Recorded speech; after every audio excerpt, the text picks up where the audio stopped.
रसानां छन्दसामपि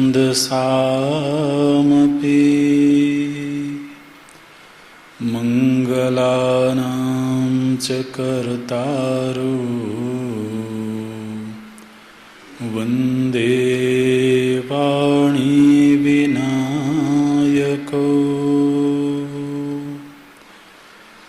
भवानी शङ्करो वन्दे श्रद्धा विश्वासरूपिणो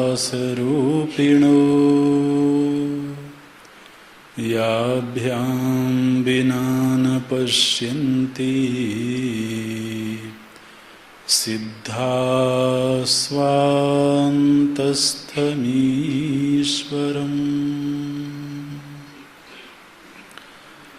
वन्दे बोधमयं नित्यं गुरुं शङ्कररूपिणम्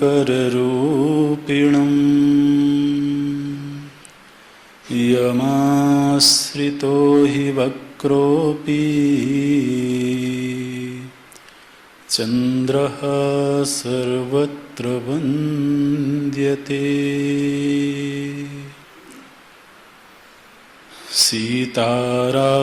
सीतारामगुणग्राम पुण्यारण्यविहारिणौ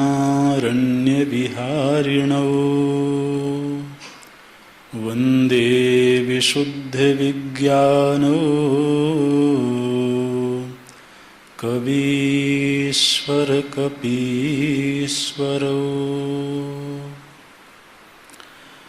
उद्भवस्थितिसंहारकारिणी क्लेशहारिणी सर्वश्रेयस्करीं सीतां नतोऽहं रामवल्लभाम्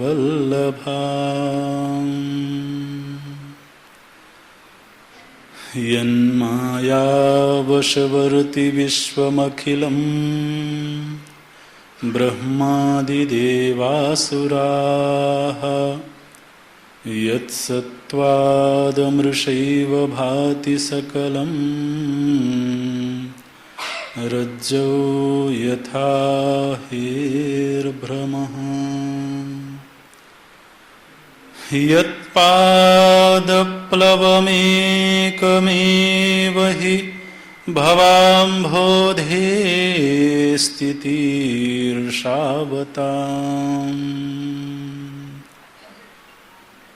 वन्देऽहं तमशेषकारणपरम्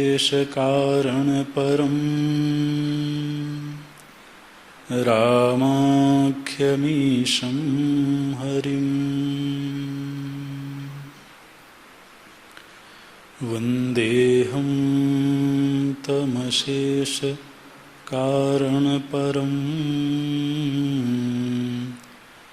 रामाख्यमीशं हरिम्।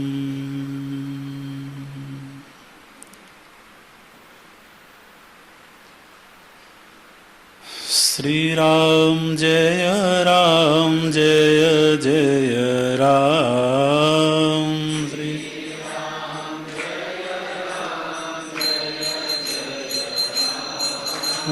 श्रीराम जय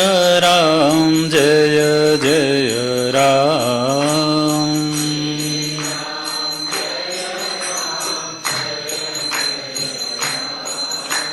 श्रीराम जय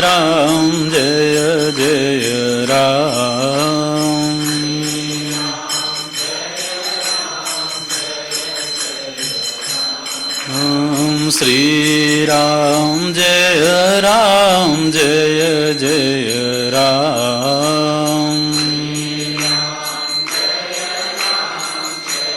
राम। श्रीराम जय जय राम।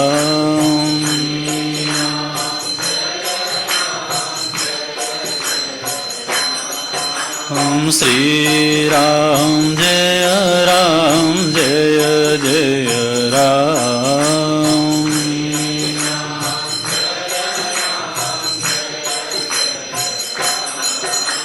श्रीराम जय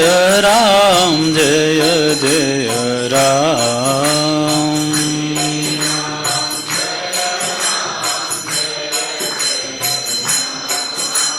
श्रीराम जय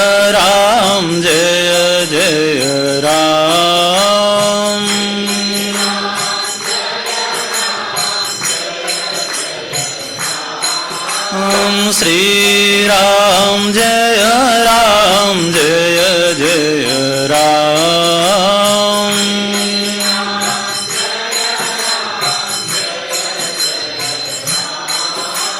श्रीराम जय जय राम। श्रीराम जय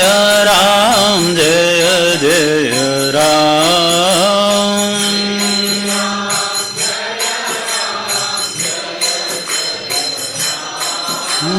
श्रीराम जय जय राम। श्रीराम जय जय राम।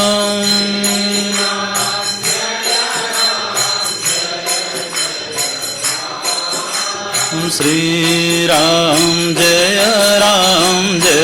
जय राम।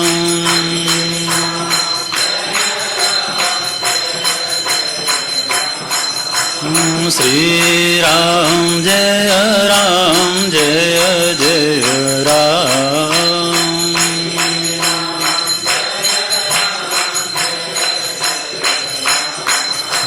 श्रीराम जय जय राम।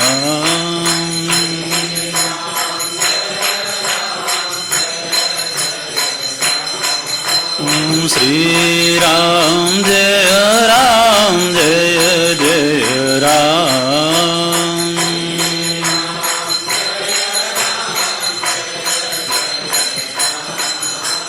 श्रीराम जय जय राम। श्रीराम जय जय राम।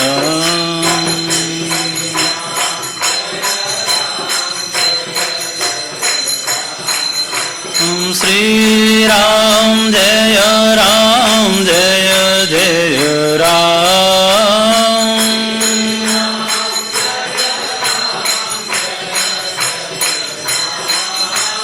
श्रीराम जय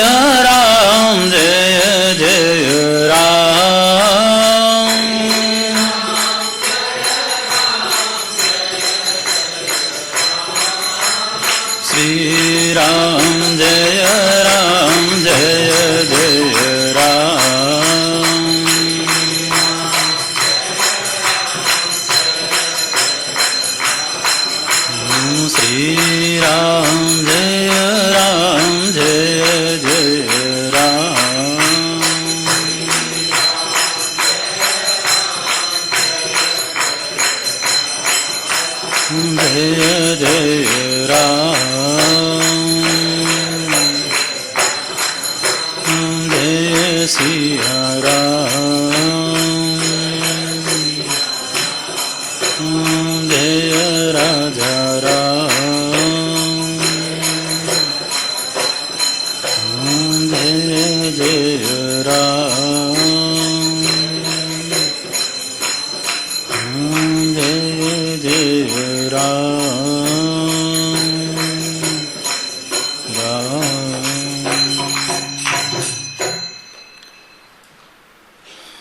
बोलिए सियावर रामचंद्र भगवान की।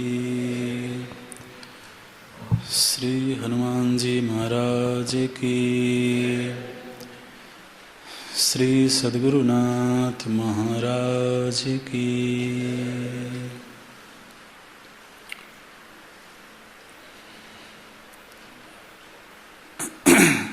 कैलाश पर्वत पर एक दिन भगवान शिव तो सहज ही बैठे हुए हैं बटवृक्ष के नीचे। निज कर डासी नागरिपु छाला, सहज ही बैठे शंभु कृपाला। तो भगवान महादेव विराजमान हैं। माता पार्वती जी अत्यंत विनम्र भाव से भगवान के सन्मुख उपस्थित होती हैं और जिज्ञासु वृत्ति को धारण करके जब भगवान शिव के सन्मुख उपस्थित हुई तो वाम भाग शिव आसन दीन्हा। भगवान शिव तो पूर्व जन्म में जिस तरह से मानसिक त्याग कर दिया गया था अब वो नहीं है, पुनः स्वीकृति है। और उस समय पर माता पार्वती भगवान से प्रार्थना करती हैं कि मैं श्री रघुनाथ जी की लीला कथा श्रवण करना चाहती हूँ, भगवान के तात्विक रहस्य को जानना चाहती हूँ और साथ ही उनको ये भी याद है कि पूर्व जन्म में जब मैं सती के रूप में थी उस समय भी ये प्रसंग चला था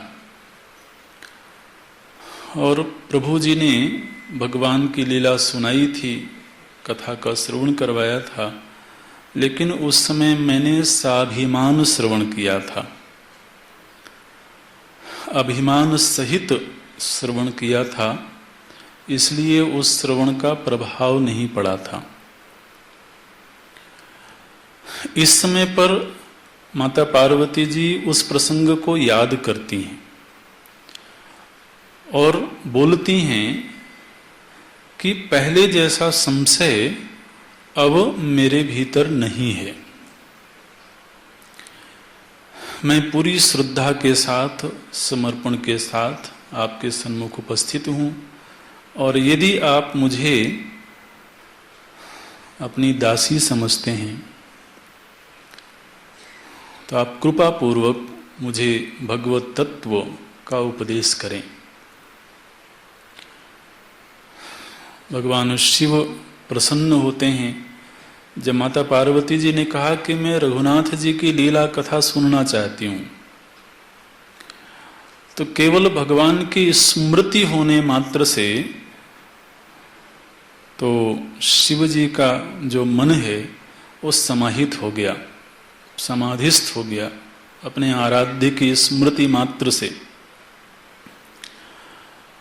और फिर चूंकि एक जिज्ञासु सामने उपस्थित है, उनको भगवत तत्व का उपदेश करना है, तो प्रयत्न पूर्वक भगवान शिव अपने मन को बाहर करते हैं, पुनि मन बाहिर कीन, और फिर मंगलाचरण पूर्वक उपदेश आरंभ करते हैं। उपदेश जब आरंभ हुआ तो वहां पर सबसे पहले भगवान शिव जी तो श्री राम जी का अवतार क्यों होता है, उसके हेतु क्या हैं। हालांकि पहली बात तो ये कहते हैं कि इदम इत्थम कही जाई न सोई, भगवान के अवतार का मुख्य एक ही कारण है ऐसा कहना तो संभव नहीं है, लेकिन फिर भी जो प्रत्यक्ष कारण दिखाई देते हैं उनके आधार पर ही हम संगति लगाते हैं। तो बोलते हैं राम जन्म के हेतु अनेका, श्री राम जी के अवतार के अनेक हेतु हैं। उन अनेक हेतुओं में से, क्योंकि प्रत्येक कल्प में भगवान का अवतरण होता है, तो हर अवतार का निमित्त पृथक पृथक होता है। तो एक बार महाराज मनु और महारानी शतरूपा की तपस्या को पूर्ण करने के लिए उनको पुत्र रूप में अवतार लेने का वरदान दिया है, उसको सफल करने के लिए भगवान का अवतरण हुआ। एक बार कश्यप ऋषि और माता अदिति उन्होंने भी भगवान को पुत्र रूप में पाने की आराधना करी थी, उनके निमित्त से भगवान का अवतार हुआ। एक बार भगवान के जो पार्षद हैं जय और विजय, उनको शाप मिला हुआ है असुर होने का, तो जब वो रावण और कुंभकर्ण बनते हैं तो उनके निमित्त से भगवान का अवतार होता है। एक बार जलंधर के प्रसंग से, एक बार प्रताप भानु को शाप मिला हुआ है तो उसका उद्धार करने के लिए भगवान, तो इस तरह से अनेक हेतु बताते हैं। उन्हीं में से एक हेतु है तो नारद शाप दीन एक बारा, देवर्षि नारद जी ने भी भगवान विष्णु को एक बार शाप दिया था और मनुष्य होने का शाप दिया था, अपनी धर्म पत्नी के विरह में तड़फने का शाप दिया था, वानरों का संग प्राप्त हो, उन्हीं का सहारा लेकर के असुरों पर विजय करें, ये शाप दिया था। तो देवर्षि के शाप को अंगीकार करके एक कल्प में भगवान का अवतरण हुआ। अब जब ये बात माता पार्वती जी ने सुनी तो वो आश्चर्यचकित हो गई। ये नारद जी जो कि विष्णु भक्त हैं और ज्ञानी भी हैं, उन्होंने अपने ही आराध्य को, अपने ही प्रभु को शाप दे दिया। ये तो बड़ी आश्चर्यजनक घटना है। मुनिमन मोह आचरज भारी, ये बड़े आश्चर्य की बात है कि मुनि के मन को भी मोह हो गया। कृपा पूर्वक आप ये प्रसंग सुनाइए, देवर्षि नारद जी ने किस कारण से, किस प्रसंग में प्रभु जी को शाप दिया। तो अब देखें यहां पर जो नारद जी के मोह का प्रकरण है, ये प्रकरण एक तो कहां सुनाया जा रहा है, किन लोगों के मध्य संवाद हो रहा है, उस सारी पृष्ठभूमि को भी हमें ध्यान में रखनी चाहिए। क्योंकि कोई भी कथानक, कोई भी चर्चा महत्वपूर्ण है, अति महत्वपूर्ण है, या साधारण है, या हास्यास्पद है, या मनोरंजन के लिए है, उसका निर्धारण इस बात से होता है कि वो चर्चा किन लोगों के बीच हो रही है और किस प्रसंग में हो रही है। तो आप देखें कि ये जो प्रसंग श्री रामचरितमानस में आया, ये कैलाश पर्वत पर चर्चा हो रही है। जहां पर सिद्ध तपोधन जोगी जन सुर किन्नर मुनिवृंद बसहि तहां सुकृति सकल। जो सिद्ध योगी महात्मा ज्ञानी ऋषि जिस सभा में बैठते हैं, जिस सभा में ब्रह्म विद्या के प्रथम आचार्य भगवान शिव स्वयं व्यासपीठ पर वक्ता की भूमिका में विराजमान है, जिस सभा में जगत जननी माता पार्वती प्रधान श्रोता के रूप में विराजमान है, और वो समाज के श्रेष्ठतम बुद्धिमान तपस्वियों की सभा है, ऐसी सभा में ये चर्चा हो रही है। तो हम विचार कर सकते हैं कि ये चर्चा कोई मनोरंजन की चर्चा नहीं है, कोई साधारण चर्चा नहीं है। और उसमें भी देवर्षि नारद जी का प्रकरण किसके सामने सुनाया जा रहा है? जो देवर्षि नारद की शिष्या हैं, माता पार्वती। तो माता पार्वती जी के सन्मुख उनके सद्गुरु की चर्चा हो रही है। और चर्चा करने वाले कौन हैं? भगवान शिव, जो कि स्वयं श्रद्धा और विश्वास के रूप हैं, श्रद्धा विश्वास रूपिणों। तो निश्चित रूप से वो वही चर्चा सुनाएंगे जिससे सद्गुरु के प्रति श्रद्धा बढ़े।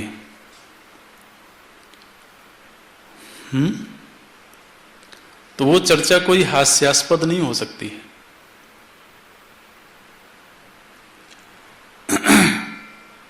हम यदि शास्त्रों के विनम्र शिष्य हैं, साधक हैं, श्रोता हैं, तो हम जब भी शास्त्र के किसी विषय पर विचार करें या चर्चा करें, तो हमें उसकी पृष्ठभूमि देखनी चाहिए।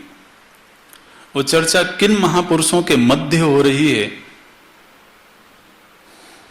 वो हमारे ध्यान में आना चाहिए। तभी उसी की गरिमा को हम समझ पाएंगे। यहां पर जो देवर्षि नारद जी के मोह का प्रसंग आरंभ होता है, वो बालकांड में 124वें दोहे से आरंभ होता है और वो चलता है 140वें दोहे तक। आप देखिए, जब इस प्रसंग को भगवान शिव जी ने सुनाया, तो प्रसंग सुनाने के बाद हम उस प्रसंग में प्रवेश करेंगे, लेकिन इस प्रसंग को सुनाने के बाद गोस्वामी तुलसीदास जी की टिप्पणी क्या है, इस प्रसंग में हमको क्या देखना है, कौन सी दृष्टि हमको प्राप्त करनी है। तो गोस्वामी तुलसीदास जी बोलते हैं, माने भगवान शिव के मुखारबिंद से ही बुलवाते हैं, यह प्रसंग में कहा भवानी, 140वें दोहे की पंक्तियां हैं। बोलते हैं कि हे भवानी, यह प्रसंग मैंने आपको सुनाया, किस लिए? यह प्रसंग में कहा भवानी, हरि माया मोहि मुनि ज्ञानी। इस प्रसंग को सुनाने का एक तो विवक्षा ये है, प्रयोजन ये है कि ये जो माया नाम की चीज है, ये जो बाह्य आसक्ति है, इसकी प्रबलता कितनी होती है। कई बार हम सहजता से ले लेते हैं। तो एक तो माया की प्रबलता कितनी होती है, ये इस प्रसंग में हमको देखना है। दूसरे, प्रभु कौतुकी प्रणत हितकारी, सेवत सुलभ सकल दुख हाय। दूसरा ये देखना है कि भगवान जब किसी को अपना लेते हैं, जब कोई भगवान का अपना हो जाता है, उनका निज जन हो जाता है, तो उसके ऊपर भगवान कृपा कैसे करते हैं, भगवान उसकी रक्षा कैसे करते हैं, उसकी रखवाली कैसे करते हैं, उसको बचाते कैसे हैं। तो भगवान की जो भक्त वत्सलता है, जो भगवान का भक्त वत्सल रूप है, जो उनका करुणा निधान स्वरूप है, वो इस प्रसंग में मुखरित होता है, प्रकट होकर के आता है। तो दो चीजें मुख्य रूप से देखने की हैं, माया की प्रबलता, वो माया का अपना कार्य है। लेकिन यदि कोई भगवान के प्रति समर्पित है और उसने कह दिया है कि मैं आपका हूं, आपका हो गया हूं, तो फिर भगवान उसकी कैसे रखवाली करते हैं, ये अगर हमने इस प्रकरण में नहीं देखा तो हमने नारद मोह के प्रकरण को ढंग से समझा नहीं। और तीसरी जो चीज है जो इसमें देखने को मिलती है कि भगवान उसी की रखवाली करते हैं जो भगवान को समर्पित हो गया है। तो देवर्षि नारद जी का जो भगवान के प्रति एकांगी समर्पण है, जो अव्यभिचारी समर्पण है, भक्ति है, भक्ति ही अव्यभिचारिणी, तो वो जो नारद जी के हृदय में है वो यदि हमें दिख जाए तो हम थोड़ा इस प्रसंग को समझ पाते हैं। देखिए, आरंभ करते हैं। आज थोड़ा चौपाइयों का पाठ करने की भी इच्छा है। वो 124 में दोहे के बाद की चौपाइयाँ हैं, हम लोग पाठ करेंगे।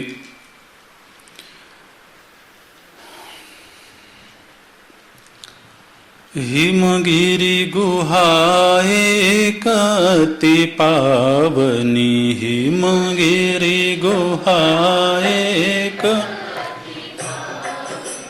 बह समीप सुर सरी सुहावनी,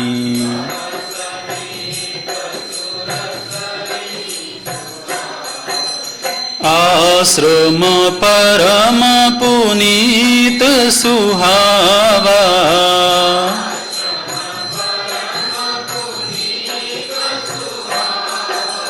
देखी देव ऋषि मन अति भावा,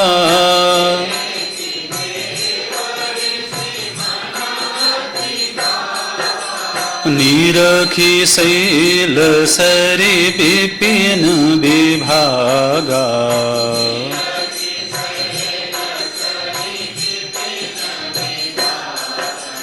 भय रमापति पद अनुरागा, भय मापति पद सुमिरत हरि श्राप गति बाधी,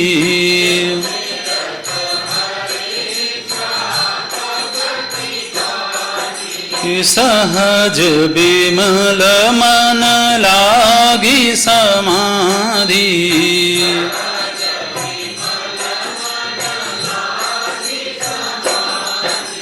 सहज बिमल मन लागी समाधि,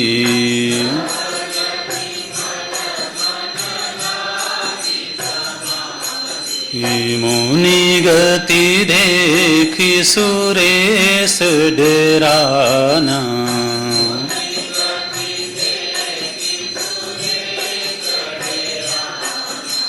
काम ही बोली की न सनमाना,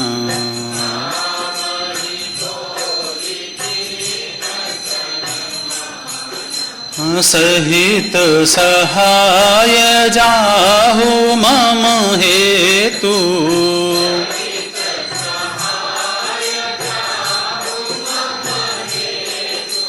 चले वो हर्षि जल चर केतु,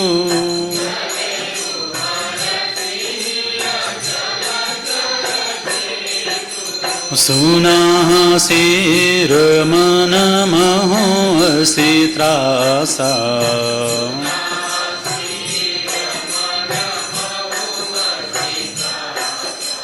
चहत देव ऋषि मम पुरवासा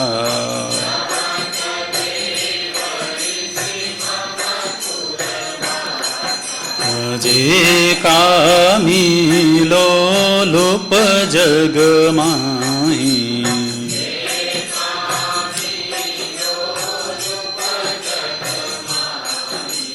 कुटिल काकैव सबहि डेराहि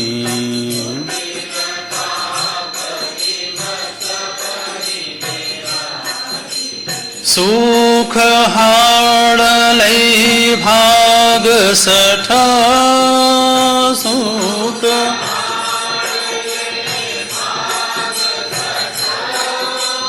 स्वान निरखि मृगराज स्वान निरखि मृग छीनी ले जन जान जड़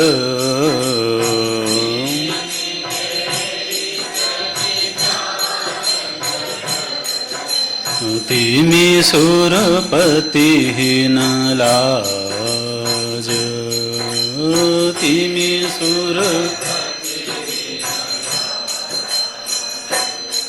सियावर रामचंद्र की जय पवन सुत हनुमान जय बोलो भाई सब संतन उमापति महादेव जय।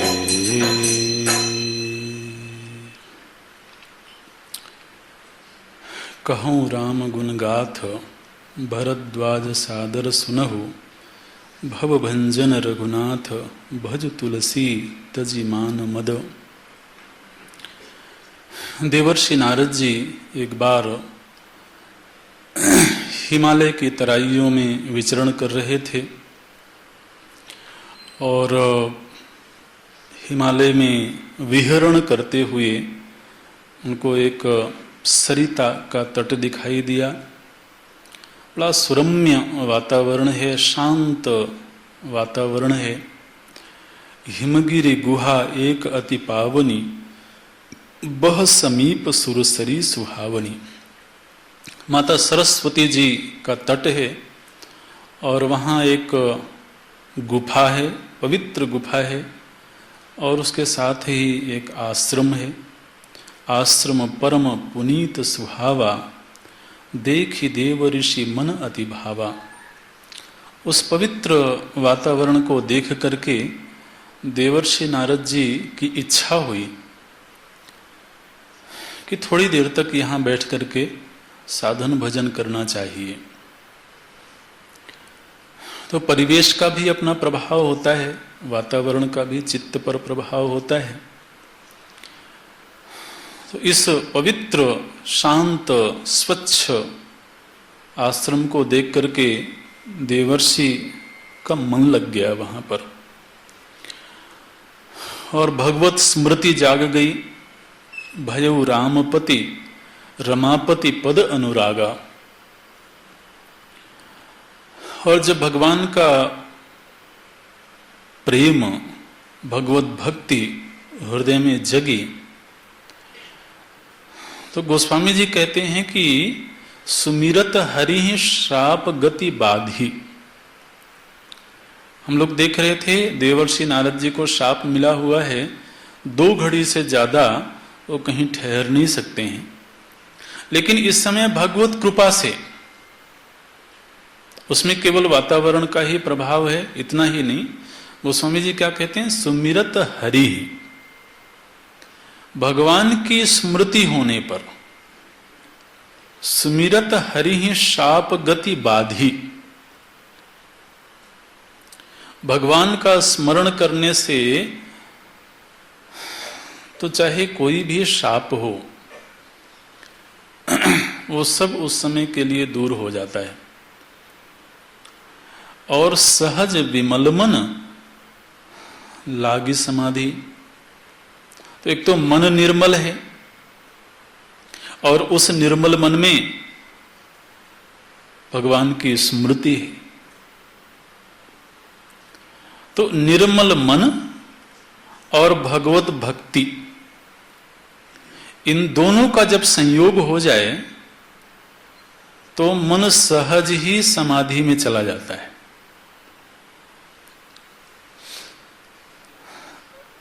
सहज विमल मन लागी समाधि। तो समाधि क्यों लगी उसके निमित्त बताते हैं। एक तो मन निर्मल है, इसका मतलब है कि यदि समाधि नहीं लगती है तो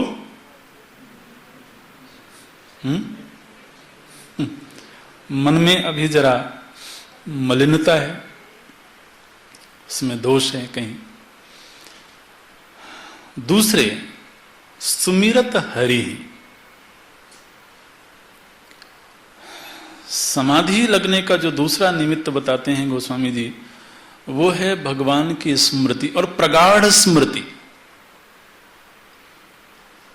निरुपाधिक स्मृति। यानी स्मृति किसी कामना की पूर्ति के लिए नहीं, जो सहज प्रेम धारा का प्रवाह होता है।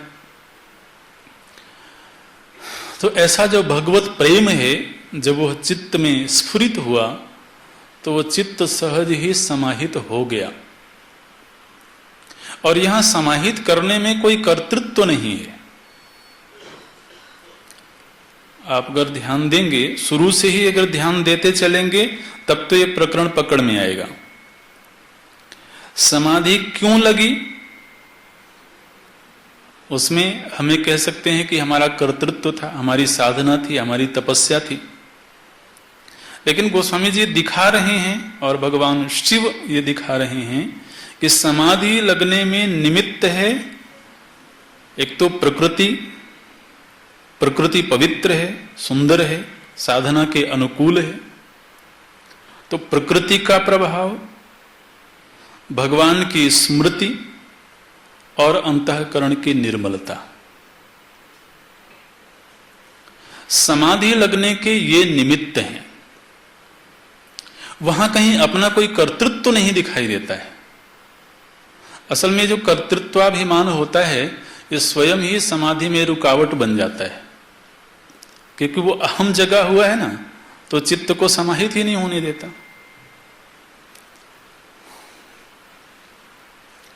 तो इन निमित्तों से देवर्षि नारद का मन समाधिस्थ हो गया और दीर्घ काल तक वो समाधि में रहा। देवर्षि नारद जी के इस समाधि की दशा को देख करके देवलोक में हलचल हो गई और बोलते हैं, मुनिगति देखी सुरेश डेराना। जो देवराज इंद्र हैं उनको थोड़ा सा भय हुआ कि अब देवर्षि को समाधि लगाने की क्या पड़ी है भाई, वो तो अपना भजन करते हुए विचरण करें, भगवत कथा का गायन करते हुए विचरण करें। अब इनको ऐसी कौन सी आवश्यकता आ पड़ी कि वे भी तपश्चर्या करने लगे, समाधि लगाने लगे। तो देवराज इंद्र को ये बात समझ में आई नहीं। उनको लगा कि अब हो न हो इनको भी देवराज पद पाने की कहीं लालसा जग गई हो, तो आखिर देव तो हैं ही, देवर्षि भी देवकोटि के ही हैं और साथ में ऋषित्व भी है। और कहीं समाधिस्थ होकर के उन्होंने भगवान को और अपने अनुकूल कर लिया या देवराज पद की योग्यता प्राप्त कर ली, तो इस पद पर अधिकार कर सकते हैं, वो अधिकार का दावा कर सकते हैं कम से कम। तो इस बात को लेकर के थोड़ा सुरेश यानी इंद्रदेव को भय हुआ। और इंद्रदेव को जब भय हुआ तो उन्होंने काम को आमंत्रित किया। काम भी देवकोटि के ही एक देवता हैं, काम देव बोलते हैं। और उनसे निवेदन किया कि आप किसी भी उपाय से देवर्षि नारद की जो समाधि है उसको तोड़ने का प्रयत्न करें। और चूंकि देवराज की आज्ञा है, राजाधिराज की आज्ञा है, इसलिए कामदेव को वहां जाना पड़ा। कामदेव तरह तरह के प्रयत्न करते हैं वहां पर। उनका जो अपना प्रभाव है उस प्रभाव का विस्तार किया। देवर्षि नारद जी के चित्त को विचलित करने का प्रयत्न किया। तो आप देखें, चित्त के समाहित होने में भी वहां का शांत वातावरण भी एक निमित्त था, और चित्त के विक्षिप्त होने में भी वातावरण का प्रभाव होता है।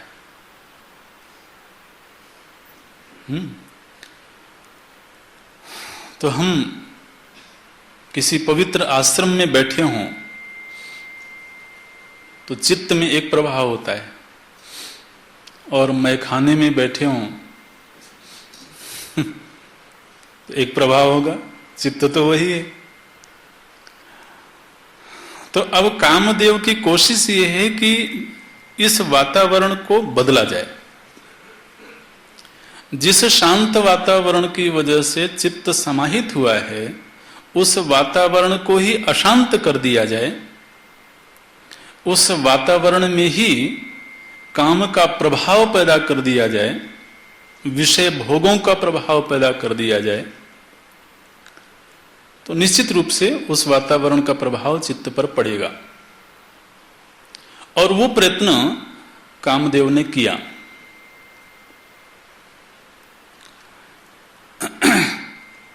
अब जब हम लोग इस तरह के प्रकरण पढ़ते हैं, कई जगहों पर इस तरह के प्रकरण आते हैं, भगवान शिव जी के प्रसंग में भी इस तरह का प्रकरण आता है।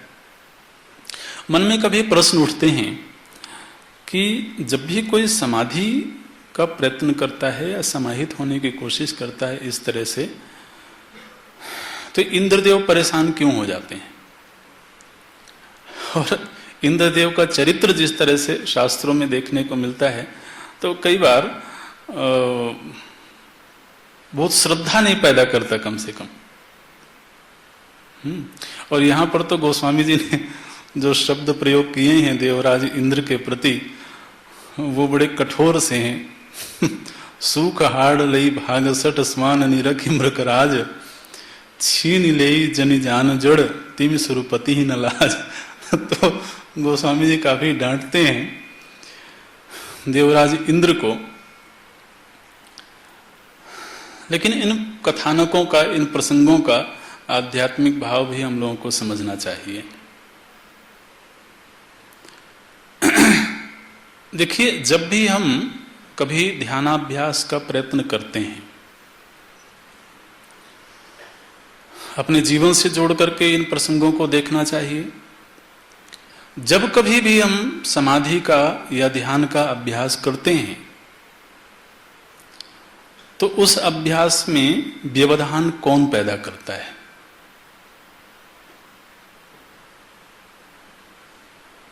व्यवधान पैदा करता है कोई कर्म, कोई जिम्मेदारी, कोई कर्तव्य जो पहले तक याद नहीं थी। और जैसे ही हम थोड़े समाहित हुए, ध्यान में बैठे, तो वो सारे कर्म याद आने लगते हैं कि अभी ये काम बाकी है, अभी ये काम बाकी है, ये काम बाकी है। होता है ना? उसी समय पर जिसकी दूर दूर तक कोई स्मृति नहीं थी या कोई अनिवार्य काम नहीं था, वो भी याद आने लगा। और कभी कभी वो इतना प्रबल हो जाता है कि मन में इच्छा जग गई कि चलो अच्छा ये वाला भी पूरा कर लेते हैं, उसके बाद फिर निश्चिंत होकर के बैठेंगे। तो निश्चिंतता में चिंता किसने पैदा किया? कर्म ने। और कर्म के देवता हैं इंद्र।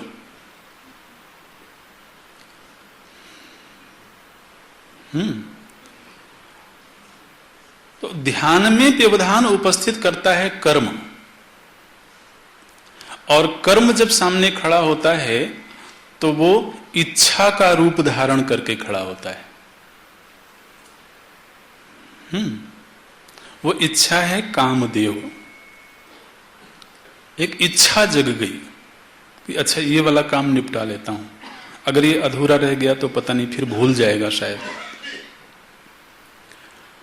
अच्छा, कई बार क्या होता है कि उस समय जब महत्वपूर्ण कार्यों की स्मृति होती है और मन में कहीं ये संकल्प है कि नहीं अभी नहीं करना है, बाद में कर लूंगा, तो फिर हम एक नोटबुक भी कई बार रख लेते हैं कि अच्छा अभी नोट कर लेता हूं, जब समाधि से उठूंगा तब फिर ये सारे कार्य करूंगा।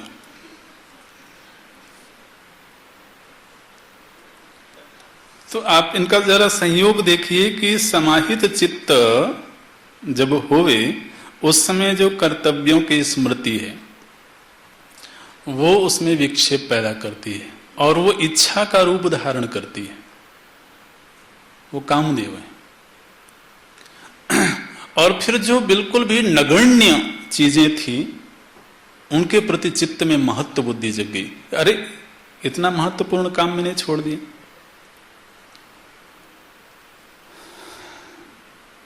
ऐसा होता है। तो अब इस समय पर जब कोई कर्तव्य प्रबल होने लगे, प्रभावी होने लगे, चित्त विचलित होने लगे, कोई इच्छा बहुत प्रबलता से आकर के खड़ी हो जाए, उस समय कौन संभालेगा?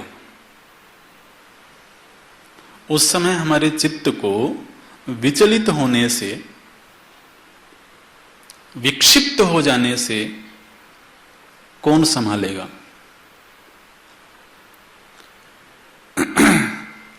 वो संभालेगा भगवान के प्रति विश्वास, भगवान के प्रति भरोसा। क्योंकि सारी जिम्मेदारियां जब हम केवल अपने सिर पर लेकर के रखते हैं तो वो जिम्मेदारियां हमारे चित्त को विचलित करती हैं। और जब कहीं ये भाव हो कि नहीं, ये सारे कर्तव्य जीवन में हो तो रहे हैं लेकिन वो प्रभु कृपा से हो रहे हैं, तो आगे भी कुछ ज्यादा बिगड़ेगा नहीं, प्रभु जी संभाल लेंगे। तो ये जो भगवत भरोसा है, जब प्रभु जी ने वचन दिया हुआ है योगक्षेमं वहामि अहम्, तो इस वचन पर जो भरोसा है वो भरोसा ही उस समय पर हमें विचलित होने से रोक लेता है कि अभी ऐसा कोई पहाड़ नहीं टूट जाने वाला है। अगर मैं 4 घंटे तक साधना में रहना चाहता हूं तो मैं रह सकता हूं, क्योंकि जीवन के संचालक भगवान हैं। अब यहां पर देखिए, जब देवर्षि नारद जी के चित्त को विचलित करने का प्रयत्न किया गया, उस समय पर कामदेव अपने कार्य में असफल रहे। और असफल क्यों रहे? गोस्वामी जी एक पंक्ति लिखते हैं, बड़ी सुंदर पंक्ति है, बड़े काम की पंक्ति है, जीवन में याद रखने वाली पंक्ति है। बोलते हैं पहले, काम कला कछु मुनि ही न व्यापी। ये जो काम का प्रभाव है ये मुनि को व्याप्त नहीं कर पाया, उनके चित्त को विचलित नहीं कर सका। काम कला कछु मुनि ही न व्यापी, निज भय डरेऊ मनोभव पापी। तो जो मनोभव है, काम मन में ही उत्पन्न होता है इसलिए उसको मनोभव कहते हैं। मन में उत्पन्न होता है इसलिए उसको मनोज कहते हैं। इच्छा तो मन में ही उत्पन्न होती है। तो ये उनके चित्त को विचलित नहीं कर सकी। क्यों? सीम की चापी सकई को तासो, बड़ रखवार रमापति जासु। देवर्षि नारद जी के चित्त को काम विचलित नहीं कर सका, क्योंकि देवर्षि नारद जी की रखवाली भगवान कर रहे थे।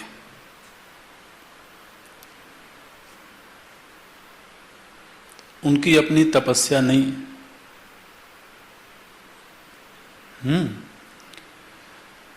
गोस्वामी जी की जो पंक्ति है यह स्वर्णिम पंक्ति है, जीवन में याद रखने जैसी पंक्ति है। बोलते हैं कि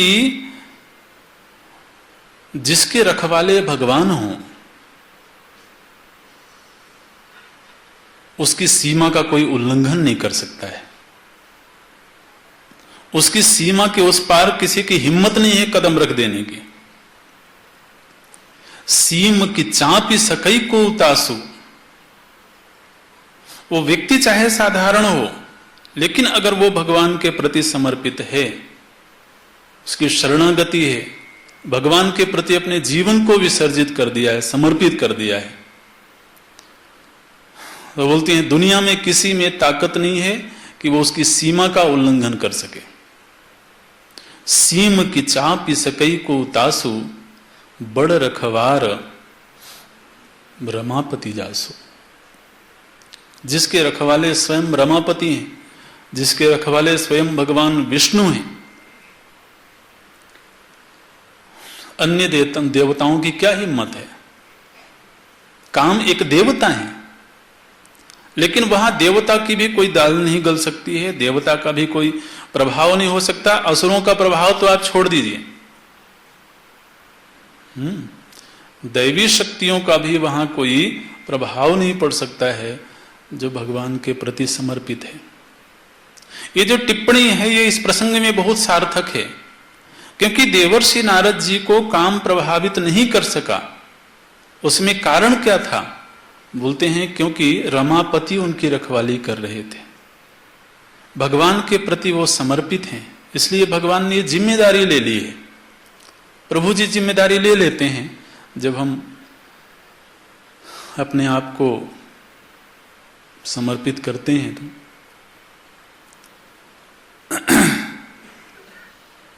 तो देवर्षि नारद जी का कुछ हुआ नहीं, और माने उनको काम भी नहीं प्रभावित किया और क्रोध भी नहीं आया। तो आगे क्या लिखते हैं? काम कला कछु मुनि ही न व्यापी, निज भय डरेउ मनोभव पापी, सीम की चापी सकई को तासु, बड़ रखवार रमापति जासु, सहित सहाय सभीत अति, मानी हार मन मैन। जो कामदेव है वो हार मान गया और अपने परिकरों के साथ में वो देवर्षि नारद जी की चरण वंदना करता है, उनको प्रणाम करता है, उनसे क्षमा याचना करता है कि मैंने आपको विचलित करने का एक दुष्ट प्रयत्न किया, उस अपराध को आप क्षमा करें। और देवर्षि नारद जी ने क्षमा कर दिया। तो मैंने उसके इस कृत्य के ऊपर क्रोध भी नहीं आया और काम का इटसेल्फ भी कोई प्रभाव नहीं रहा। तो कामदेव तो प्रणाम करके चले गए और जाकर के उन्होंने देवर्षि नारद की महिमा का गायन किया देवराज की सभा में। इंद्रदेव को उन्होंने जाकर के बताया कि नारद जी का चित्त बिल्कुल भी विचलित नहीं हुआ, उनके मन में कोई क्रोध भी नहीं आया, उन्होंने मुझे क्षमा कर दिया। उनकी महिमा का गायन किया और देवलोक में उनकी कीर्ति हुई। अब इधर क्या हुआ कि जब ये प्रसंग संपन्न हो गया तो देवर्षि नारद के मन में इस सफलता का अभिमान आ गया।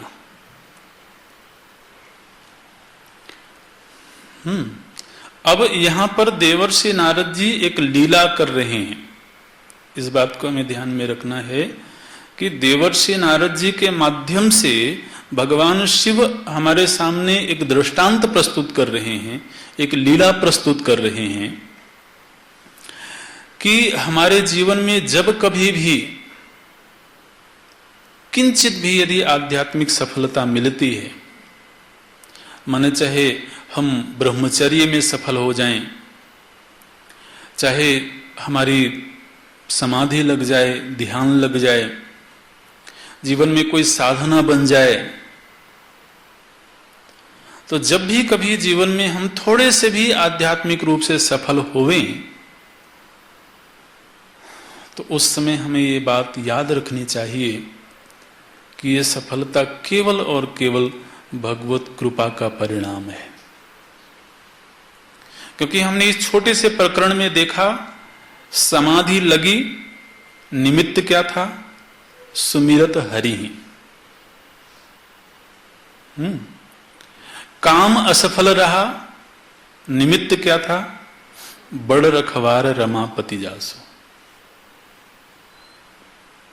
तो चाहे किसी दुर्गुण पर विजय पाना हो और चाहे किसी सद्गुण की प्राप्ति हो, चित्त की निर्मलता की प्राप्ति हो, ये केवल और केवल प्रभु कृपा से ही होता है। लेकिन जब कभी हम सफल होते हैं तो उस सफलता में एक संभावना बनती है कि हमें उस सफलता का अभिमान हो जाए। तो यहां देवर्षि नारद जी के प्रकरण में यह दिखाया जा रहा है कि ये जो संभावना है कि किसी आध्यात्मिक सफलता के परिणाम स्वरूप मिलने वाला जो अभिमान है कि ये सफलता मुझे मेरे पुरुषार्थ से मिली, मेरी अपनी तपश्चर्या से मिली, मेरी अपनी योग्यता से मिली। तो जिन दुर्गुणों के ऊपर हमने विजय प्राप्त करी और उस विजय का हमको अभिमान हो गया, वो अभिमान ही उस दुर्गुण के नीचे दबा देता है। तो अभिमान एकदम से कार्य को पलट देता है। देवर्षि नारद जी के प्रकरण में क्या देखने को मिला कि एक सफलता प्राप्त हुई। क्या प्राप्त हुई? एक तो चित्त को समाधि प्राप्त होगी, दूसरे कामादि दोषों पर विजय प्राप्त हो गई। अब जब ये सफलता मिलती है तो इस सफलता के दो निमित्त हो सकते हैं। माने हमारा चित्त निर्णय कर सकता है कि इसका निमित्त क्या रहा होगा। एक तो ये निर्णय ले सकते हैं कि ये भगवत कृपा से हुआ, प्रभु आपकी कृपा से सब काम हो रहा है। एक तो ये भाव आ सकता है। दूसरा ये भाव आ सकता है कि मैंने प्रयत्न किया था, मैंने पुरुषार्थ किया था, मैं डिजर्व करता हूं, मेरी अपनी योग्यता है। तो दोनों ही संभावनाएं हैं। जब भगवत कृपा पूर्वक कोई कार्य संपन्न हुआ, ये निमित्त जुड़ेगा चित्त में, तो हम विनम्र हो जाएंगे। और जब मेरे पुरुषार्थ से सफलता मिली है, ये निमित्त जुड़ेगा, तो हम अभिमानी हो जाएंगे। और जो अभिमान वृत्ति है, वो जिस चीज में हम सफल हुए थे उसी में वो हमें असफल कर देगी। काम पर विजय प्राप्त हुई, क्रोध पर विजय प्राप्त हुई, और इसका जो अभिमान आया, उस अभिमान ने आगे क्या किया? काम के नीचे दबा दिया और क्रोध के नीचे दबा दिया।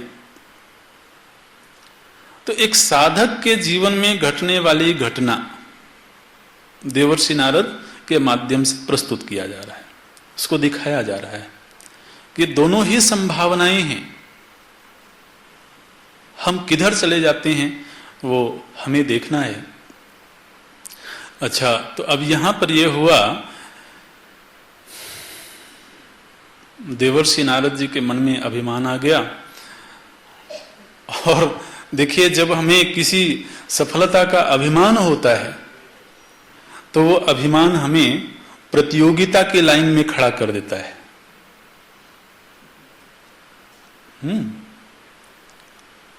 हम कंपटीशन का हिस्सा बन जाते हैं। फिर हम देखने लगते हैं कि जो सफलता मुझे मिली है और किन किन लोगों को मिली है और उनमें मेरा स्थान कहां है।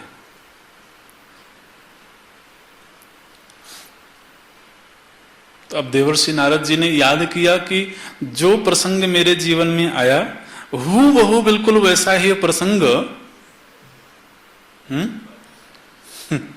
भगवान शिव के जीवन में भी आया था। तो अब ये स्मृति क्या है, ये अब कंपटीशन के लाइन में खड़ी कर रही है, क्योंकि हमें अपनी सफलता का अभिमान जगा है। तो फिर हम खोजते हैं कि और इसी पंक्ति में कौन कौन लोग हैं और उनमें मैं कहां खड़ा हुआ हूं। तो फिर वहां एक तुलनात्मक अध्ययन आरंभ होता है। तो अब देखिए, सफलता का अभिमान एक तो हमें प्रतियोगी बना देता है,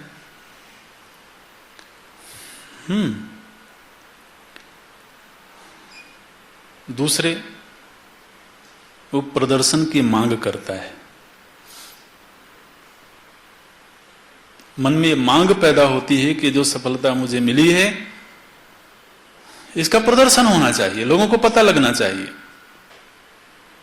अरे यहां इतनी बड़ी सफलता मिली, यहां कोई देखने वाला था ही नहीं। कम से कम कोई टीवी चैनल का संवाददाता होता तो दुनिया को बताता, यहां तो कोई था नहीं, अकेला। जंगल में मोर नाचा किसने देखा? तो इतनी बड़ी सफलता है, आखिर दुनिया को पता तो लगना चाहिए ना। तो अब जब कोई हमारी प्रशंसा करने वाला नहीं होता है तो फिर अब रहा नहीं जाता, तो फिर हमें खुद ही करना पड़ेगा ना। या तो हम पहले से ही कुछ चेले रखते साथ में, जो चेले होते हैं ना वो भी थोड़े से तो विज्ञापन करते ही हैं। तो अब वहां कोई था नहीं, तो अब देवर्षि नारद जी को लगा कि ये तो बड़ी अटपटी सी बात है, दुनिया को पता लगना चाहिए। तो अब कहाँ जाएं? बोले सबसे पहले चलते हैं भगवान शिव जी के पास में, क्योंकि उन्हीं के साथ में हमारा तो बोलते हैं, तब नारद गवने शिव पाही जिता काम। वे पंक्तियां देखना, जिता काम अहमिति मन माही। अब यहां से पासा पलट जाता है। हमने दुर्गुणों पर विजय पाई है, या कोई भी भौतिक सफलता भी मिली हो, उस सफलता में भी निमित्त यदि तो मेरा अपना अभिमान है, मेरा अपना कर्म है, मेरा अपना कर्तृत्व है, तो वो अभिमान को पैदा न करे, ये बड़ा मुश्किल है। तो अहमिति मनमाही, मन में अब अहम पैदा हो गया और शिव जी के पास में जाते हैं। वैसे तो नारद जी का अब तक का जो चरित्र था, अब तक का जो उनका वार्तालाप का विषय होता था, वो हमेशा रामचरित हुआ करता था। लेकिन अब यहां से मारचरित,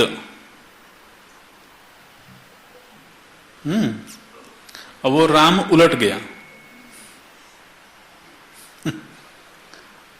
और राम की जगह मां इधर आ गया, मारचरित। राम और काम दोनों एक साथ तो नहीं रहते हैं। जहां राम तहां काम नहीं, जहां काम नहीं राम। तो अब जब यहां से अभिमान पैदा हुआ तो मार चरित शुरू हुआ। बोलते हैं मार चरित शंकर ही सुनाए। शिव जी को मार चरित्र सुनाते हैं देवर्षि नारद। किनको मार चरित्र सुना रहे हैं? जिन्होंने मार को भस्म कर दिया है। अरे श्रोता भी तलाशें तो कोई ऐसे था, वही विरक्तों के बीच में गृहस्थ संबंधी चर्चा हो तो अप्रासंगिक चर्चा है ना। अब भगवान शिव विरक्त शिरोमणि, परम विरक्त, उनके सन्मुख जाकर के मार चरित्र सुनाना, ये तो बड़ी अप्रासंगिक सी बात हो गई। लेकिन देखते हैं भगवान शिव की ये हमारे अत्यंत प्रिय हैं। देवर्षि नारद जी की अभी भाषा थोड़ी बदली हुई है, अभी चर्चा का विषय थोड़ा बदला हुआ है, वो ठीक है, लेकिन ये तो हमारे प्रिय हैं। तो भगवान शिव उनको समझाते हैं अपने बालक की तरह से, अपने शिशु की तरह से भगवान शिव समझाते हैं। क्या समझाते हैं? बार बार बिनवो मुनि तो ही जिमी है कथा सुनाय हो मोही। हे मुनि, मैं आपसे बार बार विनम्र निवेदन करता हूं, ऐसे बोलते हैं शिव जी, कि जिस प्रकार से आपने ये कथा मुझे सुनाई है, कोई बात नहीं, लेकिन तीमी जनी हरि ही सुनायहु कबहु।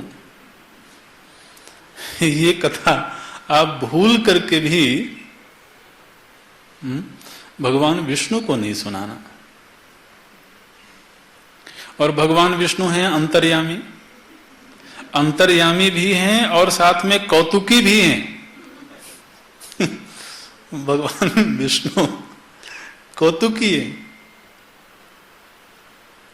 उनसे कोई चीज छिपी नहीं है और वो कोई चीज छिपने देते नहीं। तो बोलते हैं कि जब कभी उनका समागम होगा, उनसे मिलन होगा, तो यदि आप नहीं भी सुनाना चाहो तो वो कोई ना कोई चर्चा छेड़ेंगे। वो कौतुकी है ना, उनको इस तरह की चर्चा छेड़ने में कई बार तो आनंद आता है। तो बोलते हैं चले हु प्रसंग, अगर कभी इस तरह का कोई प्रसंग चल भी पड़े तो दुराये हूं तब हूं, तो भी आप प्रयत्न पूर्वक इस प्रसंग को छिपा लेना। संबुदीन उपदेश हित, भगवान शिव जी ने तो हित पूर्वक, हित कामना पूर्वक उपदेश किया था, लेकिन नहीं नारद ही सुहान। ये उपदेश देवर्षि नारद जी को अच्छा नहीं लगा। भरद्वाज कौतुक सुनहु हरि इच्छा बलवान, राम कीन्ह चाहहि सोई होई, करई अन्यथा अस नहीं कोई। शंभु वचन मुनि मन नहीं भाई।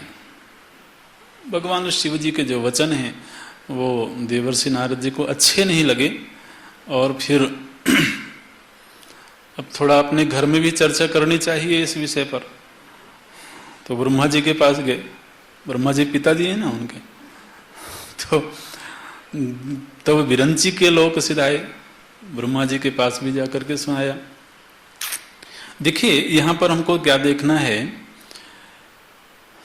जब हमें किसी सफलता का अभिमान होता है और कोई ये कह दे कि तुम अपनी इस सफलता का प्रदर्शन नहीं करना, तो उसके वचन हमको अच्छे नहीं लगते हैं, है ना। और दूसरा, हम कहीं छिपाने का प्रयत्न भी करें, लेकिन यदि गाहे बगाहे चर्चा चल पड़े तो चित्त में वो सफलता प्रबलता से उभर के आ जाती है। और दूसरा जैसे ही सुनाने का प्रयत्न करे कि मैं वहां सफल हुआ, वहां सफल हुआ, अब आप देखिए कि उस समय हम अपने आप को कितना रोक पाते हैं। क्या लगता है केवल तुम ही सफल हुए हो जीवन में?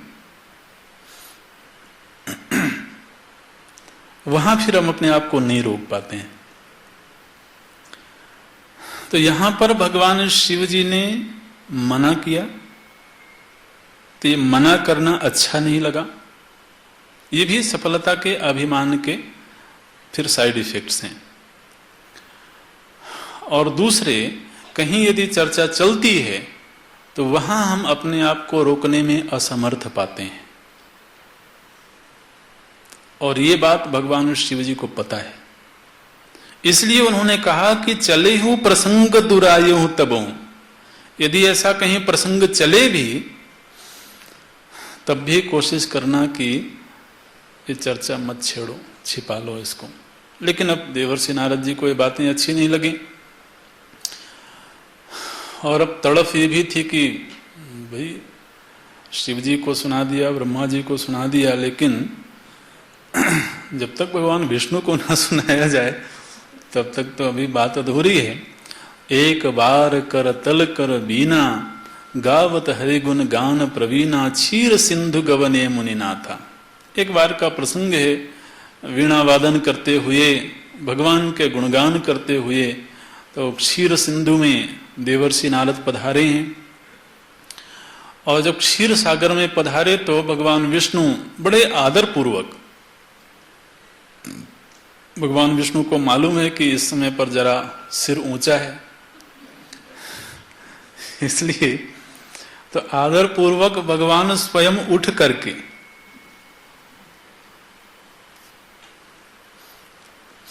अभी एक एक जो कथाएं हैं ना, वो हमारे जीवन को कुछ सिखाती हैं।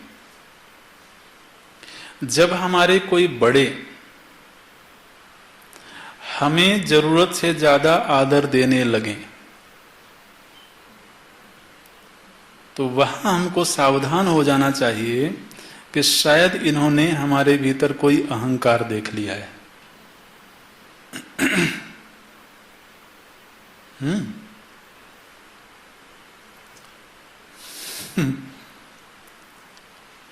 ये जो कथाएं होती हैं ना, ये घूंघट ओढ़े रहती हैं, इनमें खोजना पड़ता है कि उनमें बात क्या कही जा रही है।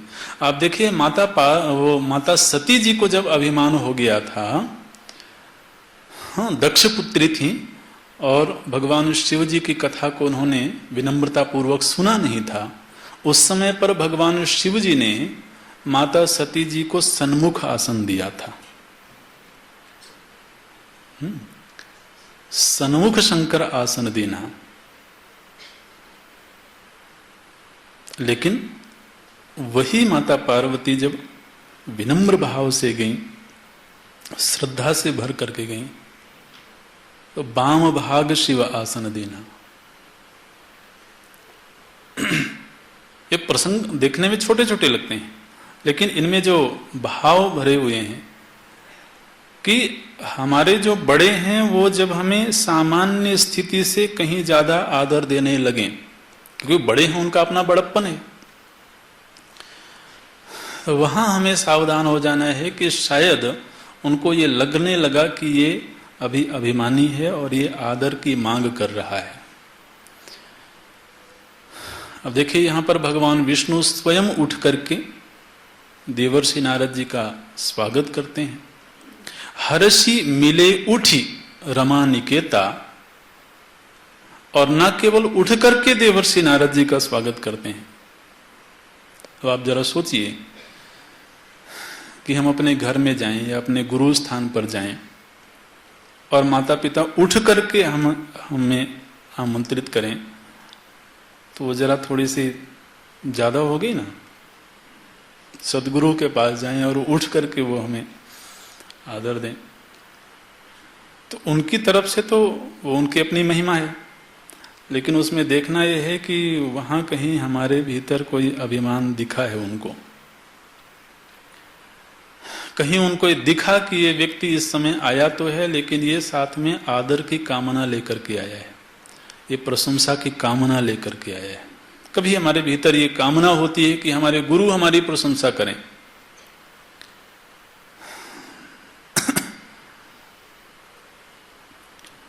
तो फिर ये कामना इस तरह का व्यवहार करवाती है। ना केवल उठ करके भगवान स्वागत करते हैं, बल्कि अपने ही आसन पर बिठाते हैं। क्या बोलते हैं? बैठे आसन ऋषि समेता। देवर्षि नारद जी को अपने आसन पर बिठाते हैं। और देखिए भगवान विष्णु का आदर देखिए, उठ करके स्वागत करते हैं, अपने आसन पर बिठाते हैं और बोलते क्या हैं? देवर्षि, बहुत दिनों बाद आपने कृपा करी है।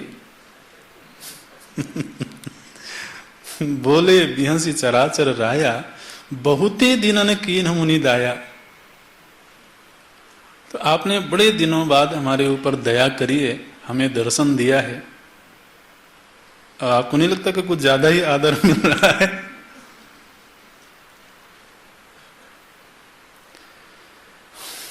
यहां पर भी देवर्षि नारद कामचरित नारद सब भाखे, वो कामचरित सुनाया है देवर्षि नारद जी ने। यद्यपि प्रथम बरज सिंह राखे, शिव जी ने यद्यपि पहले मना कर दिया था, लेकिन अब वो बात वही है ना कि प्रदर्शन की कामना जग जाती है। भगवान विष्णु बोलते हैं कि देवर्षि, आपने काम पर विजय प्राप्त किया, ये तो आपके लिए सहज ही है। आप तो अखंड ब्रह्मचारी हैं, आप तपस्वी हैं, ज्ञानी हैं। आपके लिए सफल होना तो सहज ही बात है। आपको याद करके दुनिया में लोग ब्रह्मचर्य धारण करते हैं। इस तरह से तो अब प्रशंसा की चाहत थी ना, तो भगवान विष्णु को क्या लगता है प्रशंसा करने में? भाई आप प्रशंसा चाहते हो तो हम करते हैं प्रशंसा। बोलते हैं रूख बदन करी बचन मृदु, बोले श्री भगवान तुम्हेरे सुमिरन ते मिट ही मोह मार मदमान। आपके स्मरण से ही लोगों के मोह मद आदि मिट जाते हैं। सुन मुन मोही मोह हुई मन ताके, ज्ञान विराग हृदय नहीं जाके। अरे मोह तो उनको होता है जिनके हृदय में ज्ञान ना हो, वैराग्य ना हो। आप तो ब्रह्मचर्य व्रत रतिमत धीरा, तुम्ही की करई मनोभव पीरा। आप तो ब्रह्मचर्य के स्वामी हैं, आपको कभी काम विचलित कर सकता है क्या? जब ऐसे प्रशंसा के वचन सुने हैं देवर्षि नारद जी ने, अच्छा अब यहां पर हमको अपनी विनम्रता का प्रदर्शन भी करना है। क्योंकि अब हमारे सामने बड़े हैं, वो हमारी प्रशंसा कर रहे हैं, तो हमको थोड़ी सी अपनी विनम्रता भी दिखानी है ताकि वो आदर भी बना रहे। लेकिन साथ ही ये भी प्रदर्शित करना है कि हाँ, मैंने जो सफलता पाई है वो मेरी अपनी है। तो उस समय हमारी भाषा क्या होती है? अरे महाराज, ये तो सब आपकी ही कृपा है। अब आप देखिए, इस वक्तव्य में दोनों बातें छिपी हैं। एक तरफ हम विनम्रता भी प्रदर्शित करना चाहते हैं, लेकिन साथ ही हम ये भी कहना चाहते हैं कि मुझे अपने पुरुषार्थ से ये चीजें मिली हैं। तो बोलते क्या है, सब आपकी कृपा है महाराज। देवर्षि नारद जी की ये भाषा है। नारद कहु सहित अभिमाना, अभिमान सहित देवर्षि नारद बोलते हैं क्या? कृपा तुम्हारी सकल भगवाना। भगवान, ये तो सब आपकी ही कृपा है। मैं कौन होता हूं? अंदर से वो बैठा हुआ कह रहा है कि मैं ही हूं लेकिन बाहर से वाणी कहती है मैं कौन होता हूं। तो ये ऐसा सामंजस्य वाणी में दिखाई देता है। पहचानने वाले पहचान लेते हैं। भगवान विष्णु पहचान गए। करुणा निधि मन दीख विचारी, उर अंकुरेव गर्भ तरुहारी। भगवान विष्णु पहचान गए कि इनके हृदय में गर्व पैदा हो गया है, अभिमान पैदा हो गया है। और अब यहां से भगवान का भक्त वत्सल रूप देखिए। क्योंकि चाहे भले अभिमान पैदा हुआ है तो क्या हुआ, देवर्षि नारद हैं तो हमारे अपने ही। तो अब जब भगवान विष्णु ने गर्व को देखा तो भगवान के मन में यह संकल्प उठता है, बेगी सुमे डारी हूं उखारी। इस अभिमान को मैं प्रयत्न पूर्वक उखाड़ करके फेंक दूंगा। यह है भक्त वत्सल रूप।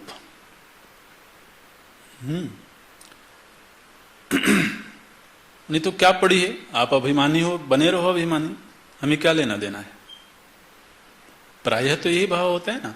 अगर कोई अभिमान का प्रदर्शन करे तो हमारे मन में क्या भाव आता है, भाई आपकी अपनी पूंजी है, आप खुश रहो। लेकिन जब हमारे बड़ों के मन में यह संकल्प उठने लगे कि इसके भीतर ये दोष आ गया है और इसका मुझे निवारण करना है, मैं जिसकी जिक्र करता हूं वो मेरी फिक्र करता है। जब वो हमारी फिक्र करने लगे तो फिर कोई भी दोष हमेशा नहीं रह सकता है। देवर्षि नारद जी सुरक्षित हैं। क्यों सुरक्षित हैं? क्योंकि उनकी रखवाली में भगवान है। बड़ रखवार रमापति जासु। भगवान विष्णु के मन में संकल्प आया कि मैं इस दोष को इनके भीतर रहने नहीं दूंगा। तो अब इसके लिए क्या करना चाहिए? देवर्षि नारद जी तो इतना कह करके सब आपकी ही कृपा है और वहां से विदा लेकर के चले गए।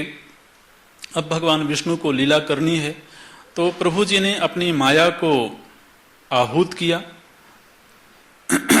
श्रीपति निज माया तब प्रेरी, सुनो कठिन करनी तेहि केरी। अपनी माया को आमंत्रित करते हैं भगवान विष्णु और बोलते हैं कि मुझे ये कार्य संपन्न करना है। मेरा एक अत्यंत प्रिय भक्त है जिसके हृदय में थोड़ा सा अभिमान जाग गया है, इस अभिमान का निवारण करना है। और माया को तो केवल प्रेरित करने की देरी है। देवर्षि नारद जी जिस मार्ग से जा रहे थे उस मार्ग में ही देखते हैं कि एक बड़ा सुंदर सा नगर सामने उपस्थित है और वह इतना दिव्य नगर है, इतना विस्तीर्ण, इतना वैभवशाली नगर है कि वैकुंठ भी उसके सामने छोटा मालूम पड़ता है। ऐसा नगर देवर्षि नारद जी के सामने उपस्थित हो गया। बिरच्यो मगमहु नगर तेहि सत जोजन विस्तार, श्रीनिवास पुरते अधिक। वैकुंठ से भी अधिक वो विचित्र दिव्य सुंदर नगर बना हुआ है। देवर्षि नारद जी देखते हैं कि इस नगर में बड़ी हलचल मची हुई है। नगरवासियों से जाकर के पूछते हैं कि ये हलचल किस बात की है। नगरवासियों ने बताया कि हमारे यहाँ राजकुमारी का स्वयंवर होने वाला है। उसी स्वयंवर में पूरा नगर आनंद मग्न है। देवर्षि नारद जी पूछते पूछते उस नगर के राजा के महल में पधारे हैं। शील निधि वहां के राजा हैं और उनकी सुपुत्री का नाम है विश्वमोहिनी। देवर्षि नारद जी जब पधारे तो वो जो शील निधि राजा हैं उन्होंने आदर सत्कार किया और जैसे कि हमारी शिष्ट परंपरा है तो उन्होंने विधिवत तरीके से देवर्षि नारद का स्वागत किया, उनका पूजन वंदन आदि किया और फिर उनकी जो कुमारी है, कन्या है, उसको बुला करके तो देवर्षि को प्रणाम करवाते हैं और फिर महाराज बोलते हैं कि देवर्षि आप इनके मेरी इस पुत्री के गुण दोषों को बताइए।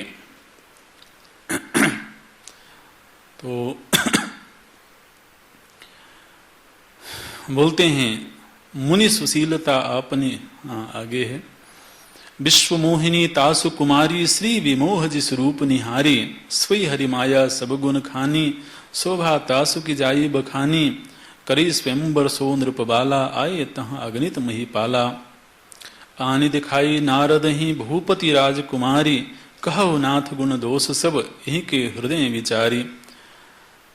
देवर्षि नारद जी ने जब उस कन्या को देखा है बड़ी देर तक देखते ही रहे। इतनी सुंदर वो कन्या है, तो स्वयं माया ने वो रूप धारण किया हुआ है। उनके सौंदर्य को देख करके देवर्षि नारद आश्चर्यचकित हैं और उसके लक्षणों को जब देखा है देवर्षि नारद ने तो उस लक्षण में ये दिखाई दिया, जो यही बरई अमर सोई होई। चूंकि स्वयंवर का प्रकरण है तो इस कन्या का जो वर्ण करेगा, माने जो इस कन्या का पति होगा वो अमर होगा। समर भूमि तिह जीत न कोई, युद्ध में उसको कोई जीत नहीं सकेगा। और से वही सकल चराचर ताही, बरई सील निधि कन्या जाही। तो कन्या जिसका वर्ण कर लेगी उसको कोई विजय नहीं प्राप्त कर सकता है, सारी दुनिया उसके कदमों में होगी। इस तरीके के लक्षणों को जब देवर्षि नारद जी ने देखा तो अब देवर्षि नारद जी को लगा कि अरे केवल इस कन्या का वर्ण करने मात्र से विश्व विजयी हो जाएंगे, चराचर हमारे कदमों में होगा। तो अब इससे बड़ी बात और क्या चाहिए? केवल विवाह करने मात्र से। असल में उसमें लिखा यह हुआ था कि जो चराचर स्वामी होगा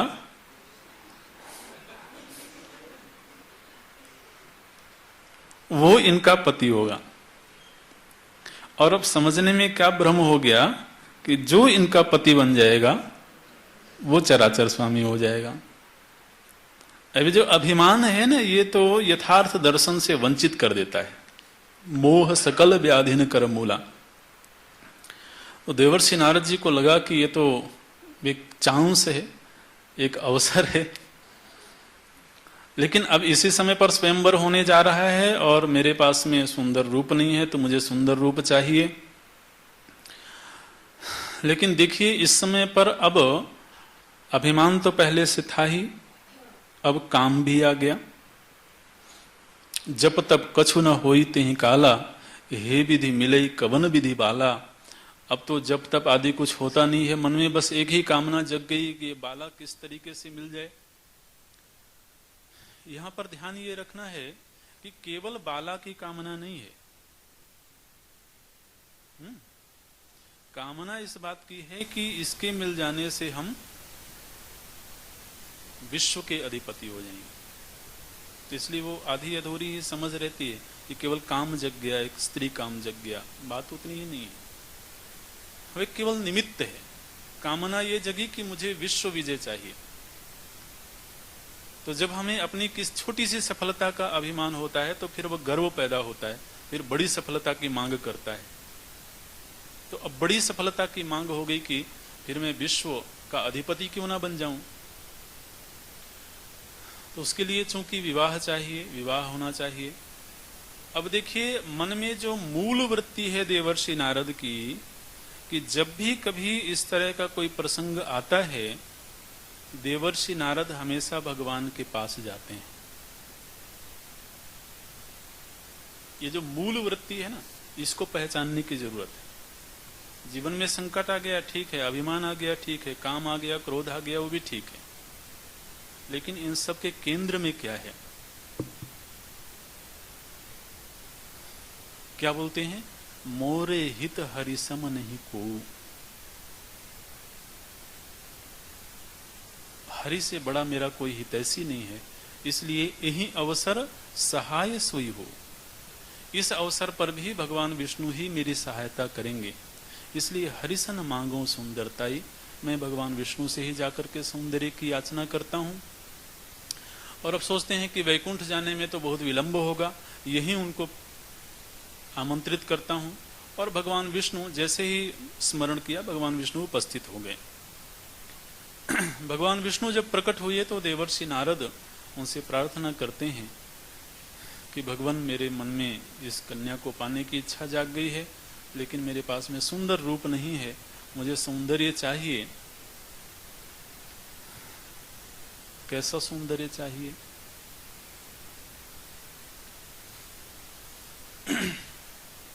बोले जब विश्व सुंदर का कंपटीशन हो, जैसे विश्व सुंदरी का होता है, ऐसे जब विश्व सुंदर का कंपटीशन हो, पता नहीं लोग क्यों नहीं करते हैं, तो उसमें तो प्रथम नंबर आपका ही रहेगा, भगवान विष्णु का। तो देवर्षि नारद बोलते हैं कि मुझे बिल्कुल आपका ही रूप चाहिए, आपसे एक भी इंच कम नहीं। तो क्या बोलते हैं? आपन रूप देहु प्रभु मोहि। आप मुझे अपना रूप दे दीजिए। और ऐसा बोलते बोलते देवर्षि नारद जी ने साथ में ये भी बोल दिया, जिहि विधिनाथ होई हित मोरा, करहो सुबेगी दास में तोरा। चित्त में भगवान के प्रति शरणागति मिटी नहीं है, चाहे भले अभिमान आ गया हो, काम आ गया हो, लेकिन वो जो मूल वृत्ति है वो अपनी जगह पूरी तरह से सुरक्षित है। ये देखने की बात है। हमारे साथ क्या होता है कि जब हमें कर्तृत्व का अभिमान जाग जाता है, सफलता का अभिमान जाग जाता है, तो कहीं वो जो दास भाव है वो शिथिल हो जाता है, छिप जाता है। देवर्षि नारद जी में वो नहीं हुआ है। जिहि विधिनाथ होई हित मोरा, करो सुबेगी दास मैं तोरा। प्रभु जी ने बस इस वाक्य को पकड़ लिया। बोलते हैं आगे पीछे की बात तो छोड़ दो। जिहि विधि होई परम हित नारद, सुनो तुम्हार सोई हम करब। न आन कछु वचन न मृषा हमार, हम वही करेंगे जिसमें आपका हित होगा, क्योंकि आपने वही मांगा है जिसमें मेरा हित हो। और साथ में भगवान बोल देते हैं, कुपथ मांग रुज व्याकुल रोगी, वैद न देई सुनहु मुन जोगी। बोलते हैं कोई अगर व्याधिग्रस्त हो, रोगी हो, और वो चिकित्सक के पास में जाकर के कुपथ्य की मांग करे, जिसको खाने से उसकी व्याधि और बढ़ जाए, ऐसे कुपथ्य की मांग करे तो वैद्य कभी उसको कुपथ्य नहीं देता है। और आप तो मुनि जोगी हो। भगवान के एक एक वक्तव्य में एक भाव छिपा हुआ है। कुपथ मांग रुज व्याकुल रोगी, वैद्य न देई, वैद्य उसको कुपथ नहीं देता है। सुनहु मुनि जोगी, अरे आप तो योगी हो, आपको भी काम की व्याधि लग गई है, इसलिए आपको कुपथ्य हम नहीं देंगे। लेकिन अब देवर्षि नारद को इस समय गूढ़ बात समझ में नहीं आई। प्रभु जी ने कहा ठीक है, एवं मस्तु, आप जाइए। देवर्षि नारद जी वहां से चले गए, सभा में जाते हैं जहां स्वयंवर की सभा लगी हुई है। भगवान विष्णु वहां से अंतर्धान हो गए। अब अगेन भगवान वो नारद जी का एक रूप देख करके अभी हम पूरा करेंगे, समय पूरा होने जा रहा है। भगवान के प्रति देवर्षि नारद जी में इतना भरोसा है, इतना विश्वास है कि देवर्षि नारद जी ने एक बार भी ये देखना उचित नहीं समझा कि उन्होंने कैसा रूप दिया है।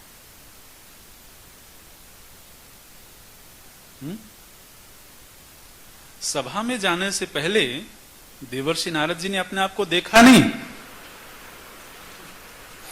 हम तो 1000 बार देखेंगे ना। और जबकि इतना महत्वपूर्ण अवसर हो, देवर्षि नारद जी ने एक बार भी अपने चेहरे को नहीं देखा। मतलब क्या है? भगवान विष्णु के प्रति जो भरोसा है, जो समर्पण है। देवर्षि नारद जी के भीतर ये जो चीजें हैं, ये देखने की। देवर्षि नारद जी ने अपना चेहरा देखा तब जब विवाह संपन्न हो गया, और जब वहां जो 2 रुद्रगण थे उन्होंने कहा कि अब मुकुर में जाकर के अपना चेहरा देखो, तब जाकर के देवर्षि नारद जी ने देखा। तो मैंने इस घड़ी में भी मेरे सहायक भगवान विष्णु हैं।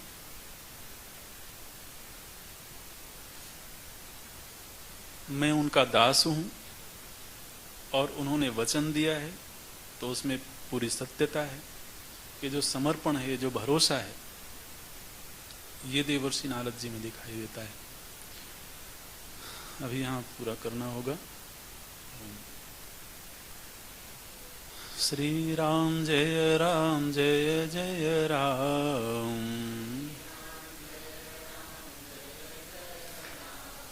श्री राम जय जय राम।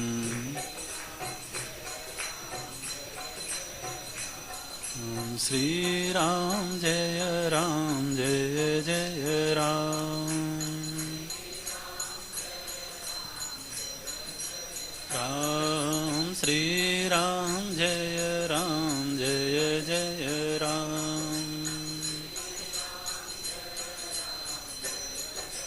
राम श्री राम जय जय राम।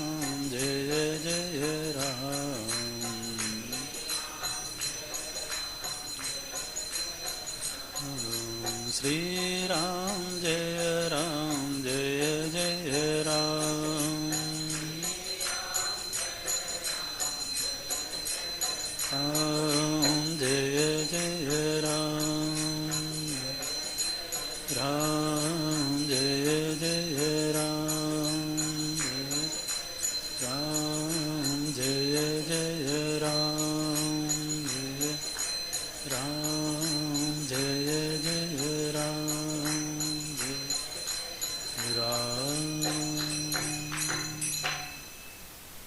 बोलिए सियावर रामचंद्र भगवान की, श्री हनुमान जी महाराज की, श्री सद्गुरुनाथ महाराज की।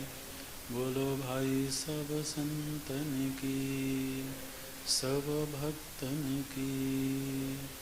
ओम नमः पार्वती पतये हर हर महादेव। ओम पूर्णमदः पूर्णमिदं पूर्णात् पूर्णमुदच्यते पूर्णस्य पूर्णमादाय पूर्णमेवावशिष्यते। ओम शांति शांति शांति। हरि ओम। श्री गुरुभ्यो नमः। हरि ओम।